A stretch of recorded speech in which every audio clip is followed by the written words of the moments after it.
I'm Travis. And I'm Abby. And welcome to Concussion, the podcast. Yeah. We're going to catch up real quick where we left off last time. So Travis had a motorcycle accident 9 years ago. I briefly met him as a physical therapist shortly after. And then we parted ways. He went about his life still managing concussion symptoms essentially on his own. And then we crossed paths again 9 years later. And we're taking this as an opportunity to share with everyone else the things that we discussed that we wish we knew at the time that would be so helpful for both of us, for on the medical professional side, and then as someone who sustained a severe concussion. He had a subarachnoid hemorrhage and was in a coma for a while, so it was definitely a hard hit to the head. Yeah, sure was. And, the thing is, I got up and left that morning just like any other morning. Well, any other morning that I was going to race motorcycles at the track, which was pretty much every weekend. And we was coming down the straightaway and was going about 140 miles per hour and collided with another motorcyclist. Really nobody's fault.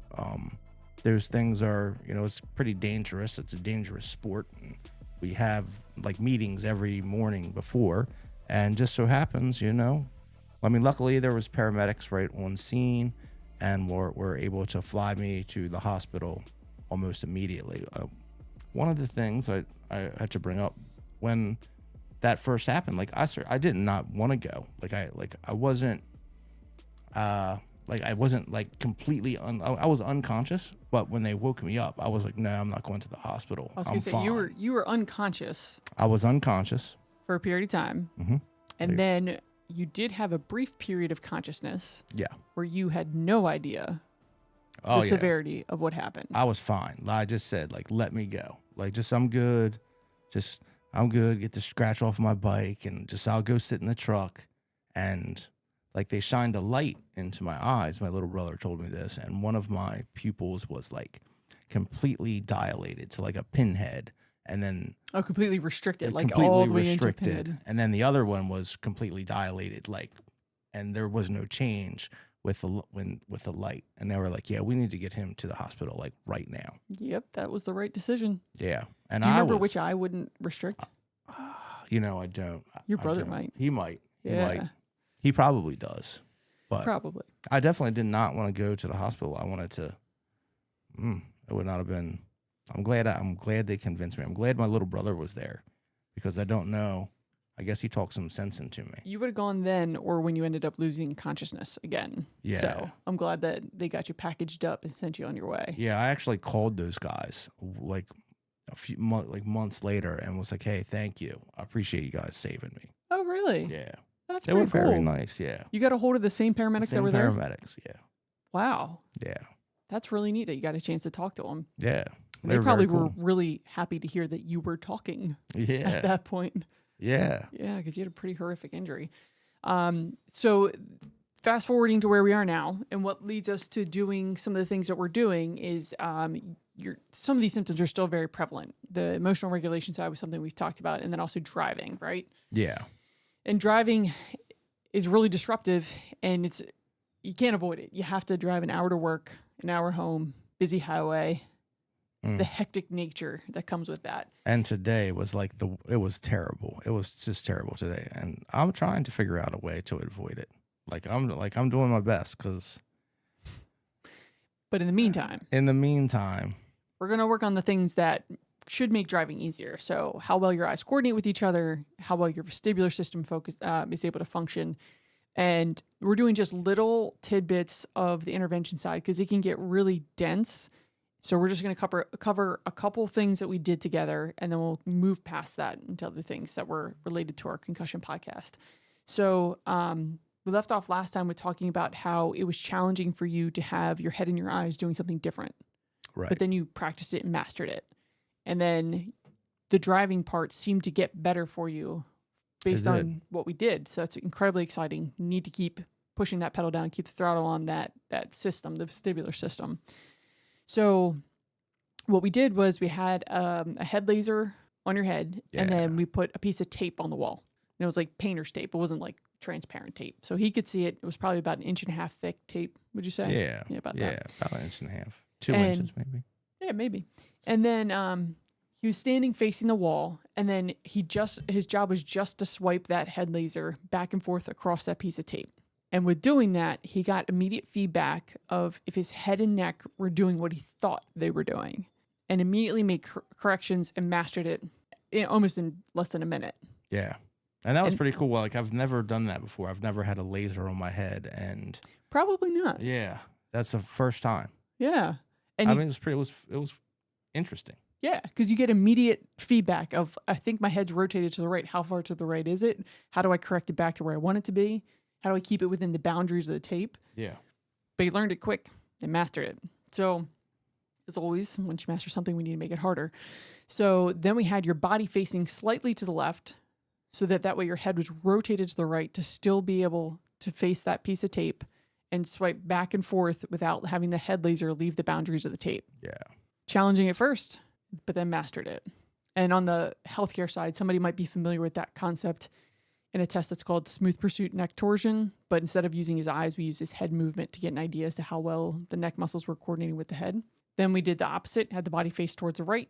So he was in relative left rotation, did the same thing, mastered it. Then we put you on a rocker board. Yeah. Oh, dude, I did the squat thing. You did? Yeah, the squat thing. So I remember getting back up was like really the hardest. That was like the hardest part. Yeah. So then we, like I said, we have to move the body, got to make it harder. Before we did the rocker board, I asked him to keep the head laser still and then do a squat. So then his neck had to make accommodations into going into slight extension and then transitioning back to flexion as he would stand back up. Then you had to squat and move the head laser. Yeah. Oh, yeah.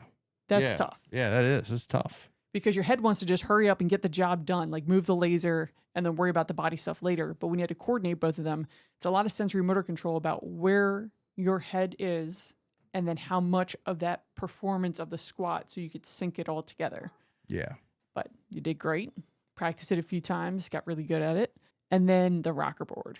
So a rocker board is just where you can move your feet side to side or front to back, but it's essentially continuous movement of your body. And then we had you do that with the head laser on, tracing that same piece of tape.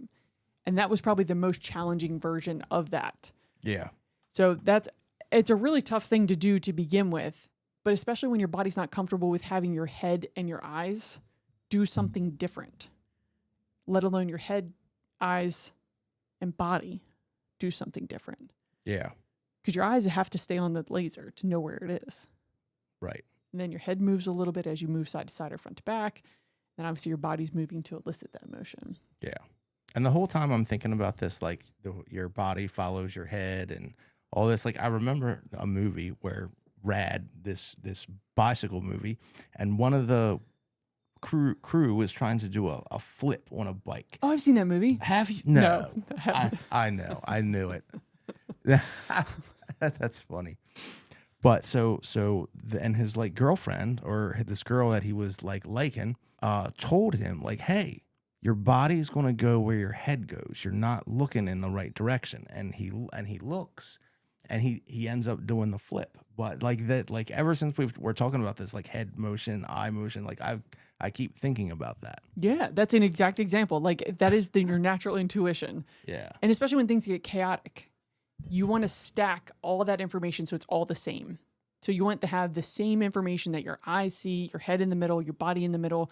You want everything to be symmetrical and centered just to reduce all those variables.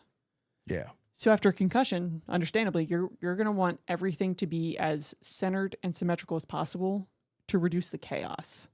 It's less work your brain has to do to interpret all that. But like we talked about, if you want to be able to walk along the sidewalk and turn to your right and talk to your wife and not deviate into her pathway, it's a system we have to train. Yeah. If you're going to drive and not veer into the other lane when you're checking in your blind spot, it's a system you're going to have to perfect, especially with all the variables that go into driving that require your eyes to be perfectly coordinated.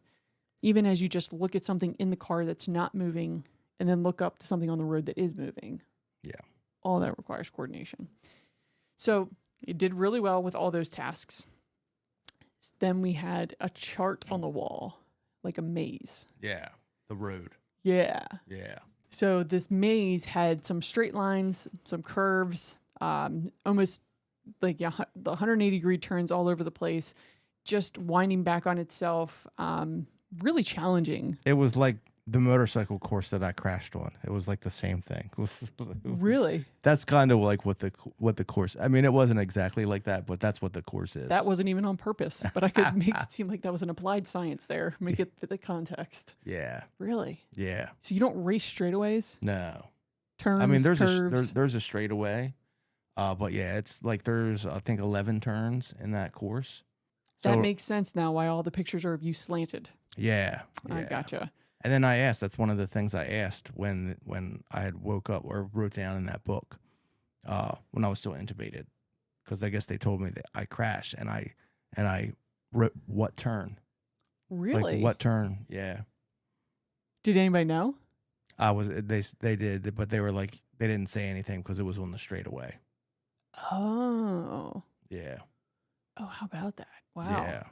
So 11 turns in the course, Mm-hmm. and you're competing for time, obviously.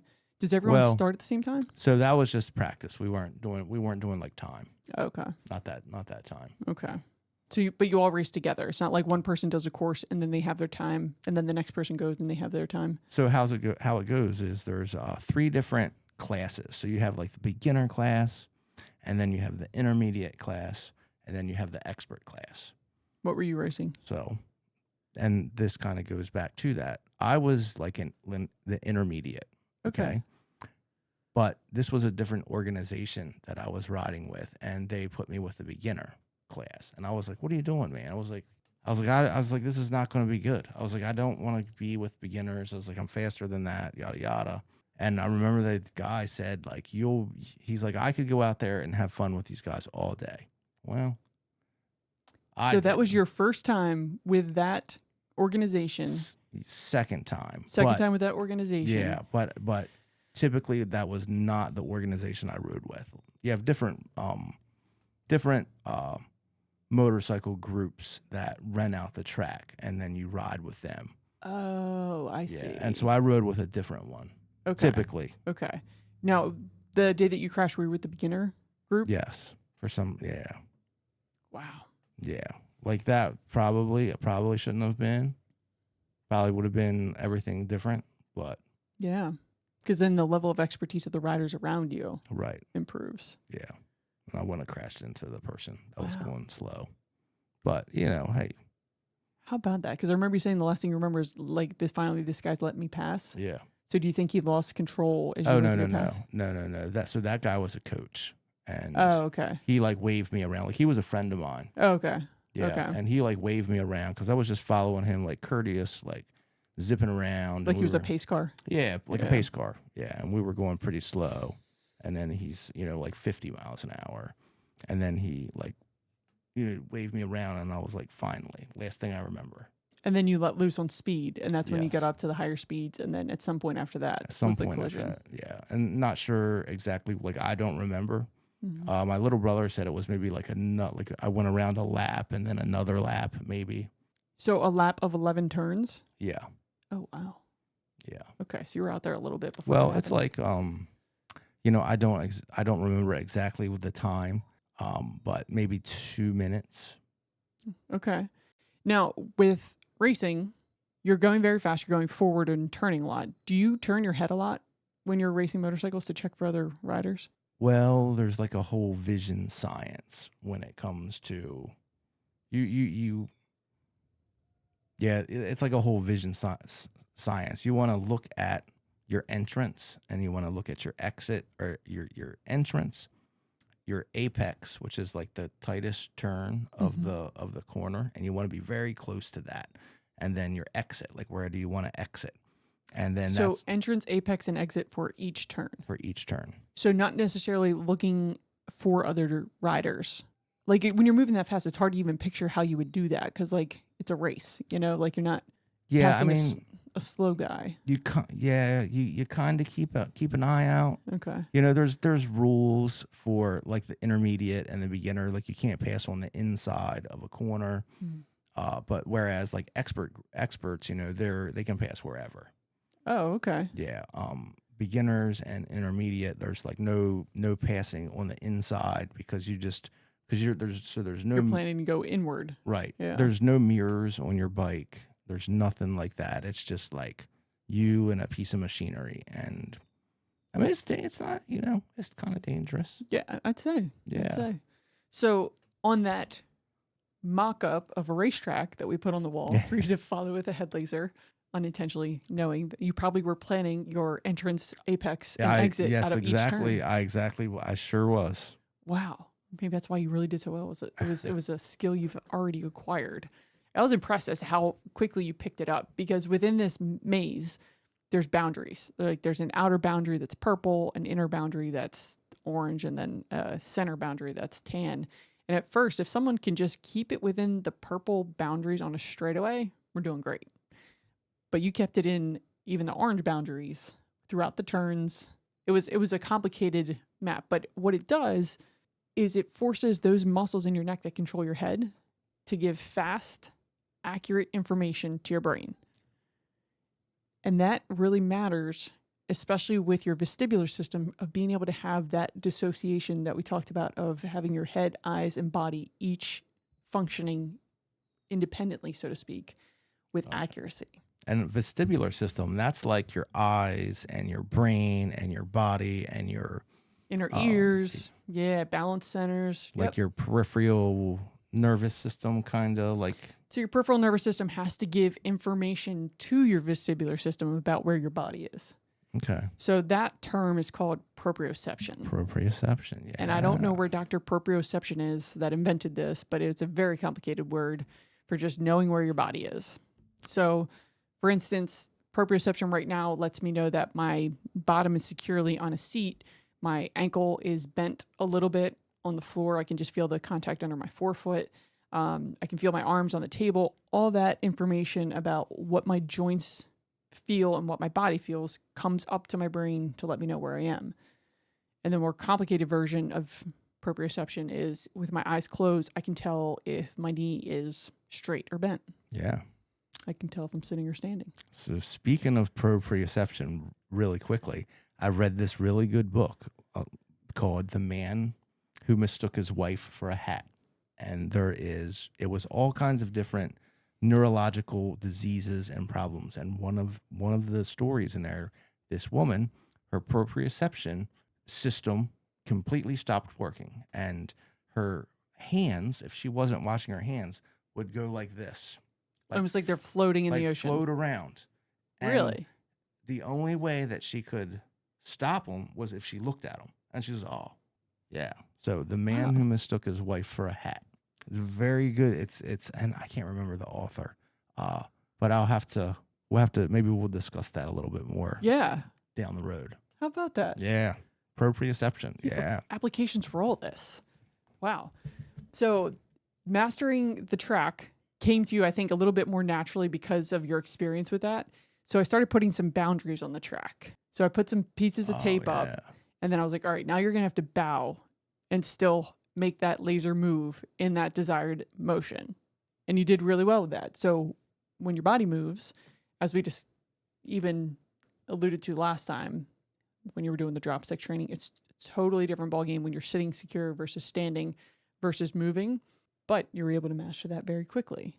So now that I understand that track reference made you have a game plan going into that. I would loved it. As soon as I seen it on the wall, I was like, yes, this is great.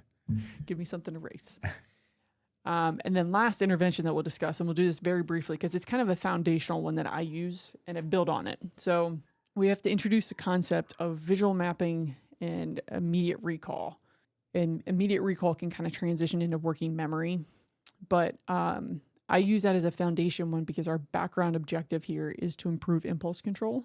So we talked about how important it is to move your body while you think.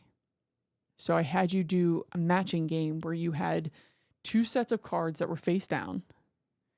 You could only draw 1 card at a time, and then you had to put it back face down, perform a physical task, and then go to the other side, draw 1, see what it was, do a physical task based on that information that you saw, and then repeat that process until you could match all of them. Yeah. So you had like a a couple layers to it. One, that after each exposure, you had to do something physical that your body had to, or your brain and your body had to pay full attention to. And then you had to do the physical task that was connected to the information that you saw. So within that, we have a great foundation of teaching the process of visual mapping. And like I said, the immediate recall side and working memory. But as you'll see, as we continue working on different things, I'm going to use that same system to really challenge your impulse control as we go along. Because I'm going to have you practice certain things until they become automated. And then we'll switch something to force that executive function to try and make the best choice based on the conditions. Nice. Yeah. So that one was a concentration-based one and a physical task. He was doing a lot of sit-to-stands, a lot of step-ups, just to get his heart rate up for the obvious benefit to the concussion, but also thinking and moving is just a very important factor of any sort of brain recovery. Yeah, I had to do math. I don't like math. He did have to do math, but you did math really well. I usually use ChatGPT for math. And in what way? Oh, in all the ways. I figured out how long it would take me to count to 5 or to count to 1 million by fives today. I used ChatGPT for that. Okay, walk me through that start to finish. Why did you want to know? Oh, that's a great question because I was listening to this all has to do with me not driving anymore because I want to be like an entertainer, a sensation, say. And I was listening to a guy, Mr. Beast, you might have heard of him, YouTube, pretty big name. And he said that one of his, very early on in his career, he counted from 1 to 100,000 on like a live stream, on a video. And it took him 40 hours. And he did it straight through. 1, 2, 3, 4, 5. And he counted to 100,000. It took him 4 hours. 40 hours. 40 hours. To count to 100,000. Yes. And he did it straight through without any sleep. And that video, like 3 years ago, he said that it made $150,000. So I was like, oh man. He made more dollars than counts. He made more dollars than counts. And that was years ago. Now the video has like over 31 million views. So he did a 40-hour work week straight. Yes. And made $150,000. Yes. Now but that was like I said, 3 years ago. Now it's probably way more than that because it has like millions more views. And so I say to my wife, I was like, hey, babe, I got a good idea. I was like, I'm going to count. I'm going to count on live stream on my Twitch. And you know what? Then I text her this and I didn't hear anything back. And I'm like, and I text her a little while, hours later. And I'm like, I didn't hear my good idea? Right. I was like, I didn't get a response. And she says, well, are you going to count by ones or by fives? And I said, well, by ones. And she said, her reply was like, fives would be more interesting. And I'm like, you know what? You're right. You're right, babe. Good on you. Fives would be more interesting. Why not just count to 100,001 and just break his record? I could do that. And what if you did it in less time? Well, so I guess the reason I don't want to do ones is because I guess he already did it, but I don't think anybody has counted by fives. Okay. I couldn't find a video. So you're not going to top them. You're going to do something different. Something different. And okay. It's like, and I want to do it I don't want to do it straight through. I wanted to count to 1 million, but that would take 4 days and 15 hours. According to ChatGPT. So what was your input to ChatGPT? You just asked how long it would count to 1 million. It would take to count to 1 million by fives? Yep. That's it. Now, does ChatGPT know how fast you can count by fives ordinarily? I believe it gave me it took into account for that. Okay. And did it take into account that you're going to be doing this around the clock? So I just asked it for like a time frame, like how long it would take me if, say, hypothetically, I could do that. And then it laid out let me see here. It laid out because if we were to multiply it, it should take 400 hours if he did that, but that was by ones. You're going by fives. And I think it would be a little bit more difficult because I think it would be 5, 10, 15, 20. That might be okay. But when I got up to 100,000, when you're at 624,195, right, I think it's going to take a little bit. Yeah. Longer to. Yeah, that's going to be hard. And let me find, like, it's here over the show. So are you planning to do this? Yes, I'm doing this. 1,000,000 by 5s? So I don't think I will be able to get up to 1,000,000. Okay. So one of the things ChatGPT said was that after somewhere between 3 and 5 days of no sleep, I'll start becoming like going psychotic, like having psychotic breaks and hallucinations. Yes. But how interesting would that be?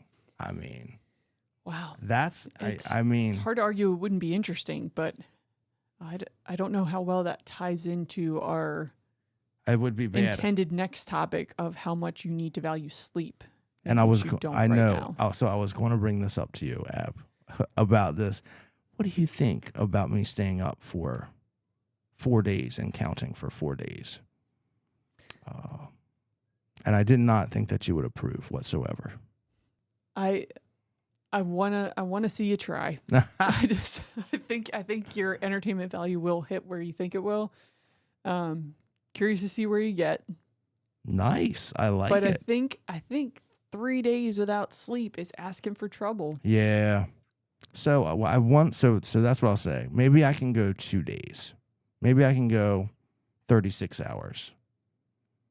How high could I get? Like, what could I get to? So you want to see how far you can count by 5s in 36 hours. It's like a day and a half. Yes. Okay. So then that's more realistic, I guess. And then you got to take into the account like bathroom breaks. Like we all talked about this. What did that guy do? I don't know. I don't know what he did. Nobody's ever actually watched the full 40 hours to see. So the average view time on the video was 2 minutes. So the video, he said, was 40 hours, but nobody sat there and spent an entire work week watching him count. So everyone's just trusting. Well, it's all videoed. You can watch it. Like there's parts of it sped up. Okay. I tell you, I have all these like interesting things, but there's no counting by 5s. Counting pace calculation. There it is. So see, here's the things that started to worry me.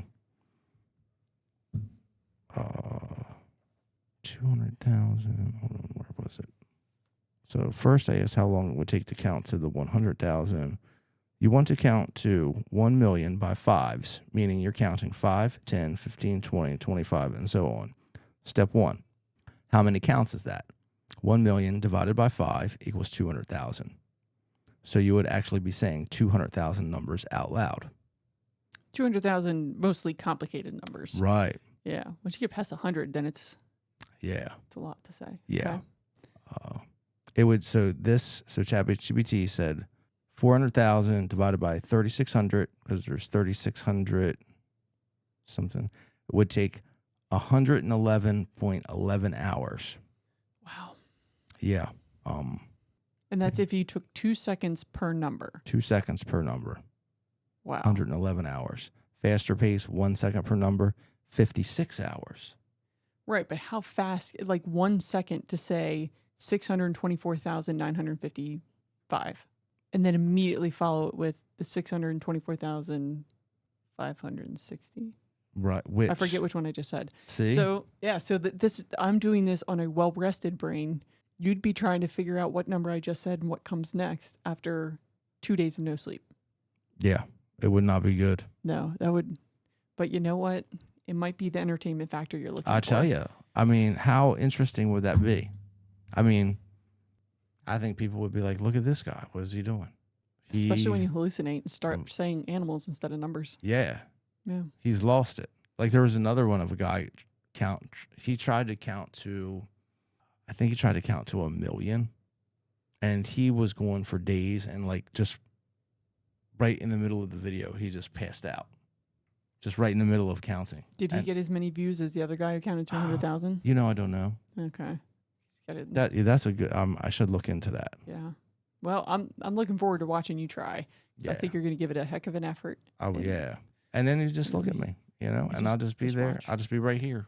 I think what I'll do is the day that you do this, I'll pull it up on a laptop so we can live stream it, and then just have it playing in the background of the clinic. Yes. Yeah. Yes, that's a perfect idea. And I want everyone to think you're counting to something. so that the anticipation really builds? Yeah. Like, when's it going to blast off? I love it. Like, let's. I'll pull up a still shot of like Cape Canaveral Okay. on another screen, Yes. so that way we can infer the two things are related. And Yes. just wait for nothing to happen. That's a great. Can we get like maybe a big screen TV and put in there? Been in that clinic, and the budget is relatively Yeah, that's snippy. true. Yeah. No, definitely not in that back room. In fact, I'll just draw a rocket on the fridge. We're not going to be able to have Cape Canaveral on a separate TV. So we'll make it happen, though. I think that would be entertaining for everybody. Yeah. Okay. I've been practicing. And then you have like the bathroom breaks. Like, so I'm going to have to pee because I'm going to have to drink. Yeah. So I was trying to get around, like figure something out with that today, me and the guys at the lunch table. Because I'm telling everybody at work. And this is where you solve a lot of problems at work. At the lunch table. Yeah. Yeah. So do they have any good ideas? For the bathroom? No. Okay. I have a couple ideas, but I'm not sure you want to do them. One of them's a catheter, but that Oh, might no. bring up some PTSD. Yeah, that's seriously PTSD. I mean, but I mean, this is for not having to drive. So I might do it. Not having to drive to work because your new job will be counting by 5s or by 7s or by 8s on YouTube. Yeah. Okay. And then Angie, she offered some other helpful things like that I could be doing on stream that may prove interesting. Like taking one piece of rice from one bowl and putting it into another and saying 1, 2, and then counting a whole big giant bowl of rice. Did people watch people sleep? Like there's a whole on Twitch. There's a whole sleeping section where you just go and you just watch people go sleepy.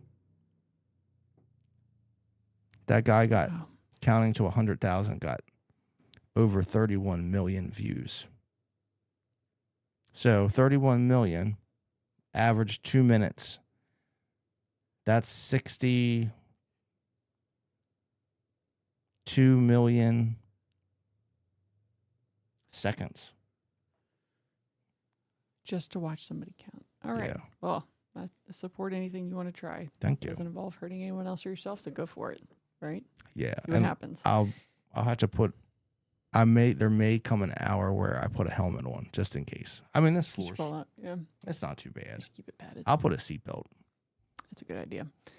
So something else that your discoveries led you to was that on an iPhone, there's eye tracking capabilities. How about that? Isn't that wild? That's great. That camera can detect enough to know where you're looking on the screen, and it can enlarge it. It can activate it, like wherever you look down towards a home, it'll swipe your home. Yep. Did you try it? Yeah. Isn't that wild? It's crazy. Like so I see it, right? I see eye tracking, and I'm like, what is this? And that little dot pops up, like the iSync thing that we did. Calibrates it. I was like, I got experience with this. I'm good. Like, I know what I'm doing here. This is my phone racetrack. Yeah. And I'm looking at this dot. And then all of a sudden it's like it's finished. And I'm looking around on my iPhone, and it's like it's like lighting stuff up. I'm like, yes. And so I found that it wasn't perfect. Like it wasn't perfect yet, but give it a couple updates. Yeah, they keep improving everything as they go. But the real important part behind that is, say for instance, you break your hand and it's in a cast, or break both of them, and you need to be able to still use your phone. Apple's thought about that. Or say you have you had a stroke and you have spasticity in your dominant hand, and it's hard for you to use your phone. Anything that would impair your ability to use your hand to use your phone. Now there's an option to use your eyes to use your phone. That's awesome. It's wild. Yeah. It's absolutely wild. Yeah. And on my assignment this past week was regarding the steep hill of your driveway. Yes. So before I left last time, Travis measured the incline with said iPhone. Yes. And it was 18 degrees. 15. 15? 15. 15 I keep trying to degrees. exaggerate. I was trying to convince people it was 30. To me, when I look at the driveway, it looks like an art easel. It looks like that steep of an incline. It's steep. Yeah. It's not for the faint of heart. Lo and behold, it's 15 degrees. 15 degrees. So now if you take in percent, so it would be more percentage. like because degree and so the degree and the percent, the percentage is always higher than the Then the degree. grade. Yeah. I can't remember exactly what the calculation it is. But I bet you I know who knows. ChatGPT knows. ChatGPT. And it's a 15-degree incline over 25 feet or 30 feet. No, probably 30 feet. The total driveway, 30 feet in length. Yeah, probably 30 feet. That's Okay. a good guess. Yeah. I don't know if that helps ChatGPT come up with the percent grade. But either way, I was convinced that since Travis and his wife walk this hill every single day, that their ankles had to have accommodated some amazing dorsiflexion due to this daily exposure. And I was severely disappointed that your wife has subpar dorsiflexion. Yeah. She's been training every single day, walking up this hill multiple times, and she has a lousy 8 degrees of dorsiflexion. That's she all? walks up, she walks up a 15-degree incline, and all she has is 8 degrees to show for it. Okay, so what did ChatGPT say for the percent grade? 26.79. 26.79%. Yeah. Out of my bias, we're going to use the percent grade because I need people to feel how steep this is. It's steep. It is really steep. So, unfortunately, it has not carried over to the training effect for Angie to have wonderfully flexible ankles. They're still pretty stiff.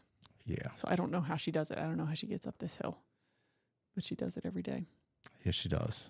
She does it. A lot of times she'll make me carry the groceries. Like I pushed a big wheelbarrow Up the driveway? So I didn't today. I went off into the yard a little bit, but I had like, what was there, like 8 bags of dirt. But when I was putting in that sidewalk, like I would fill that wheelbarrow up full of rocks and bricks or the pavers, and I would go up the... In front of you. Had the wheelbarrow in front of you. Yes.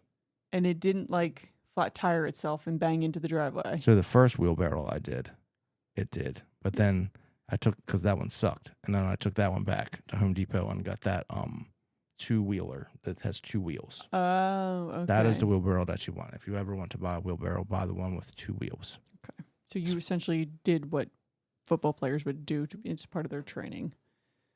Pushing something heavy uphill. Yes. Yeah. On a repeated basis.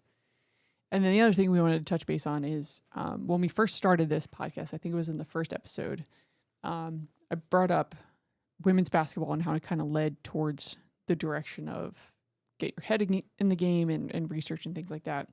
And I think I said on there that my objective was for Travis to have some familiarity with women's basketball because he made a comment that made me realize, well, I don't think he's ever seen it.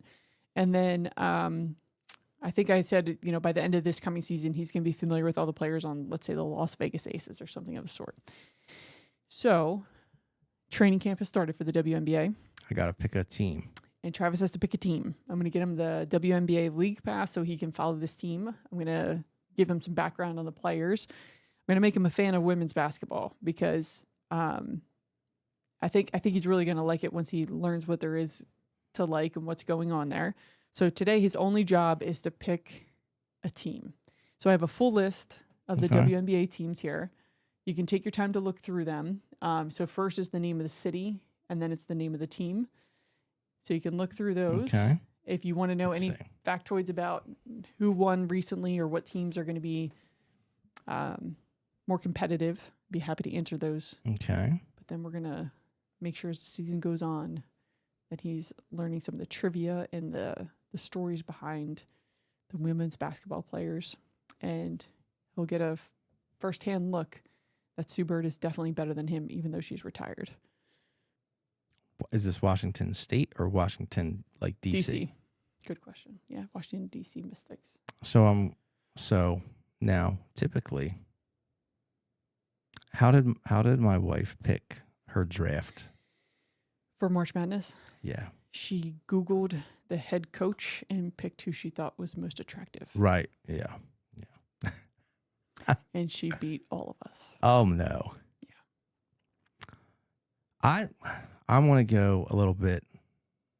I'm going to go with. So it's between the Valkyries. I'm going with the Mystics. I'm going with the Washington Mystics. Okay. Because I think like I like stuff about like mysticism, like stuff that's not exactly peculiar, not exactly being able to explain. So it's a little bit mystic. Okay. And I like science too. I do. But I also like mysticism. So we're going to go. Perfect. Washington Mystics. Excellent. That's what I'm picking. Okay. And just a quick fact about them. So there was a basketball player from University of Delaware named Elena Deladon. Okay. So she was really, really good. She played most recently for the Washington Mystics, just retired due to medical reasons, and now is on the coaching staff. So you have a little bit of a closer tie. Delaware's right next to us here. Nice. And a lot of people are familiar with her because she, like I said, played at, she went to Ursuline, I believe, a private school in Delaware for high school, and then played in college at University of Delaware, and then went on to the pros, played for Chicago Sky, and then went to the Washington Mystics. So there's a little bit of location tie in there. But Nice. That'll be the team that you're going to follow this season. Following Washington Mystics. Yep. Maybe we'll even go to a game since we're so close. Hey, yeah. I'm Yeah. down for that. Oh, yeah. Yeah. So after you watch a few and get an idea, and we'll pick a good matchup that they have a home game for, maybe we'll go check that out. Yeah. I'm all about, like, I like to try, like, I don't mind driving so much when I'm, like, going someplace I like. I mean, I do, but it's not quite as bad. Yeah. We'll look into it. Maybe we can do public transportation for part of it. Maybe we'll drive over into Maryland and then take a metro or something. I'm not even sure where their stadium is, so I'll look into that. Yeah, so to get into part. DC, you just drive down to Greenbelt and jump on that train and just The metro. Yeah, Yeah. it takes you right underneath the Capitol Stadium. Mm-hmm. Yeah, It's the nicest form of public transportation available. The metro. yeah. Yeah, it's really clean and really nice. My aunt lives down there in DC, and she had a dog named Metro. That's cool. Yeah. Wow, that's really neat. All right, I think that's all we were going to cover for today. Yeah, I think this was awesome. This was like great. Yeah. And I think the next time we touch base, I will be in Spain, and we are going to try to use Travis's technology. Travis should be in Spain too. To Travis pull this wants to go to Spain. I've always wanted to go to Spain. That's awesome. So Spain lucky. particularly, or anywhere in Europe? So Spain particularly. Yeah. What like- were you looking forward to there? So just some of the. It wasn't just kind of like the vibe, like the Gothic area of Barcelona. Barcelona, but just more like it always seemed like Spain was like a little bit more low key than the rest of Europe, and I don't know that for sure. But I've kind of always wanted to go to Spain, and of course all of Europe. But Yeah. I'm Okay. trying to convince Ange to go, but She won't cross state lines more than. yeah, what's the matter with her? Like, I'm ready to go. Yeah. Does she have a passport? She does not. Okay, let's start there. We get our passport. I've tried for like 2 years. Okay. I got a passport. Okay. That passport can go. Yeah. So we might try to do a podcast while I'm there, just kind of talking about why I'm there, why it matters. And then if not, if we can't pull that off, we will do a regular one next week. We can pull it off. I know Travis will We have can it all pull it figured off. out. He's got We can pull it off. it all arranged here. All right. Well, we'll catch you guys next time. Yeah, thank you so much for tuning in. So we'll see you next week. Maybe you'll see Abby from Spain. Take care. See ya.